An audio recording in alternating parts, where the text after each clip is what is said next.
प्रायोजक हैं cancer healer centre, a new beginning. अब बात करते हैं दूसरे चुनावी राज्य बिहार की। बजट में बिहार की झलक वित्त मंत्री निर्मला सीतारमण की पहली तस्वीर से देखने को मिली, जब वो ऑफ वाइट कलर की मधुबनी पेंटिंग वाली साड़ी में दिखी। ये साड़ी उन्हें बिहार में रहने वाली पद्मश्री विजेता दुलारी देवी ने गिफ्ट की थी। दरअसल 2 महीने पहले वित्त मंत्री क्रेडिट आउटरीच कार्यक्रम में मधुबनी आई थी। उस वक्त दुलारी देवी ने उन्हें ये साड़ी भेंट की थी और बजट वाले दिन पहनने की विनम्र अपील भी की थी।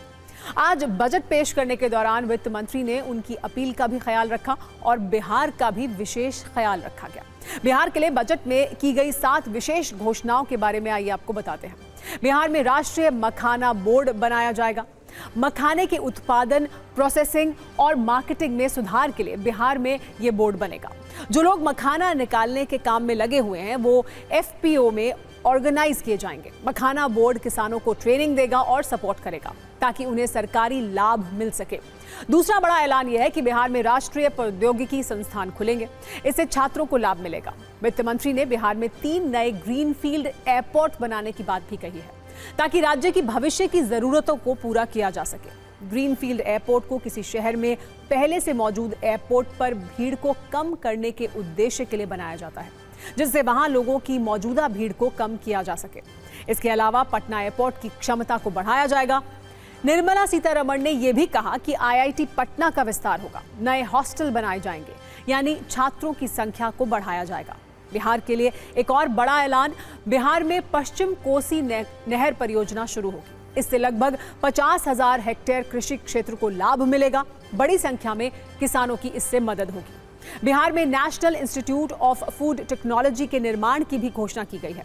उम्मीद है इससे पूर्वी क्षेत्र में फूड प्रोसेसिंग की क्षमताएं मजबूत करने में मदद मिलेगी और किसानों की आय बढ़ेगी। युवाओं के लिए कौशल और रोजगार के अवसर बढ़ाने में भी सहायता मिलेगी। इसके अलावा मिथिलांचल के किसानों के लिए स्पेशल पैकेज का ऐलान किया गया है। दलहन की खेती को बढ़ावा देने का भी ऐलान किया गया है। बिहार में चुनाव भी है, बजट में बिहार के लिए ऐलान भी है, तो राजनीति तो होनी ही थी। सियासी विरोधियों का आरोप है कि यह बजट बिहार के गांव, ग्रामीण और गरीबों का विरोधी है।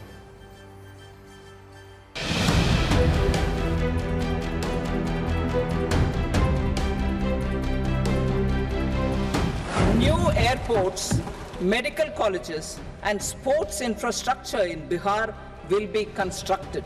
An additional allocation to support capital investments will be provided. Makhana board in Bihar. For this, there is a special opportunity for the people of Bihar. A Makhana board will be established in the state to improve production, processing, value addition and marketing of makhana. जो आज का budget है, बिहार के साथ कहीं ना कहीं से खिलवाड़ किया जा रहा है, सौतेला व्यवहार किया जा रहा है। और जो पिछले बजट में जो बात आई थी उसी को दोहराने की बात इन लोगों ने किया है। ये बजट मेरा मानना है गांव, ग्रामीण और गरीब विरोधी बजट भारत सरकार ने पेश किया है। बिहार में इंफ्रास्ट्रक्चर डेवलपमेंट का जिक्र किया गया, एयरपोर्ट्स, ग्रीनफील्ड एयरपोर्ट का इसमें जिक्र किया गया, एयरपोर्ट की एक्सपेंशन का जिक्र किया गया, IIT में जिस तरीके से बिहार में एक्सपेंशन का जिक्र किया गया, तो मैं ये मानता हूं कि बिहार के लिए भी कि ओवरऑल ये एक बहुत ही खूबसूरत और मजबूत बजट है। बिहार तो मेरी कमजोरी है, बिहार मेरी मजबूती है और बिहार मेरी शक्ति है, मेरी ताकत है। तो आपने बिहार के बारे में कहा, या कुछ बातें हुई हैं जो लुभावना लगी, जो अच्छी लगी, बढ़िया लगा, वो अच्छा लगा मुझे। कि सो जब जाहिर एक साथ साथ ये भी महसूस होता है कि चुनाव की घड़ी है, तो कहीं वही सोच कर तो चुनावी बजट पेश नहीं किया गया और खासकर बिहार को फोरफ्रंट में लेके। नहीं, आरोप लगाने की अलग बात है, लेकिन जो प्रधानमंत्री जी का सपना है कि जो पूर्वी भारत में जो विकास की गति कम हुई है उसको ध्यान में रख के पटना में IIT है, उसका विस्तार किया गया है। तो इसमें कौन खास बात है? बिहार इस देश का अंग है कि नहीं है? बजट को लेकर सियासत खूब है। राहुल गांधी ने इस बजट को गोली के घाव पर बैंडेड लगा देने जैसा बताया। विपक्ष के कई नेता इसे चुनावी राज्यों वाला बजट कह रहे हैं। अब से कुछ देर पहले मैंने जब केंद्रीय मंत्री हरदीप पुरी से इसके बारे में बात की तो उन्होंने इन आरोपों पर क्या कहा, आपको वो भी सुनना चाहिए।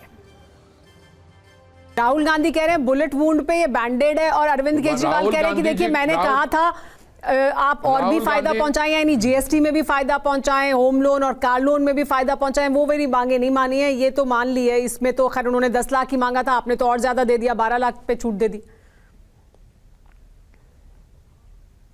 देखिए राहुल गांधी जी के जो शब्द है ना कि बुलेट वुंड पे एक बैंडेड है, मैं उनकी अपनी ग्रैंड मदर की टैक्सेशन रेट याद करवाना चाहता हूं।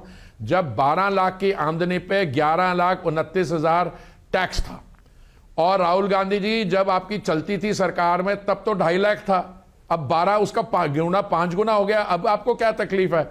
आप ये कोशिश करिए, आप कई बार लॉन्च हुए हैं, अगर कभी आपकी सरकार बनी है तो आप इनकम टैक्स अबॉलिश कर देना अगर आप करना चाहें, पर आपकी सरकार तो इस बार दूसरी तरफ जाती रही है, वो टैक्सेशन बढ़ाती रही है और लोगों को निचोड़ती रही है।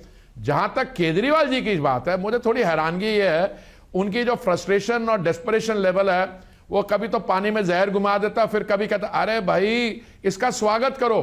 अच्छी राजनीति ये होगी कि आप कहिएगा कि इसका आप थोड़ा वो करें, पर नहीं, आपने तो 10 लाख मांगा था इनकम टैक्स एग्जम्पशन, हमने 12 लाख कर दिया, उसको एक्नॉलेज तो करो। कहा यह जा रहा है कि दिल्ली में क्योंकि 67% तक मिडिल क्लास है तो उनको भी ध्यान में रखते हुए ये बड़ा ऐलान किया गया, ये बड़ा फैसला लिया गया। मैडम ये जो मिडिल क्लास को रिलीफ मिली है इस बजट में, या उससे पहले पे कमीशन अपॉइंट की थी केंद्रीय मंत्रिमंडल ने, माननीय प्रधानमंत्री जी ने, मैं इसको दिल्ली के चुनाव के साथ पूरी तरीके से जोड़ नहीं पा रहा हूं अपने दिमाग में, क्योंकि मिडिल क्लास जो है सैलरी क्लास है, देश भर में है। आप पूरे ओवरऑल देखिए टैक्स पेयर्स कितने हैं। अगर 7.5 करोड़ टैक्स रिटर्न्स फाइल होते हैं और उसमें मान लीजिए 2.5 करोड़ या 3 करोड़ सही माने में टैक्स देते हैं, इसमें मिडिल क्लास के बहुत लोग आते हैं, तो वो सारे दिल्ली के नागरिक नहीं है, देश भर के नागरिक हैं। हाँ, जब तक 1 कंट्री 1 पोल का निर्णय नहीं लिया जाएगा तो आप ये मान के चलिए कि हर साल किसी ना किसी राज्य में तो किसी स्टेट असेंबली के किसी और कोई चुनाव होंगे, ये तो होता रहेगा।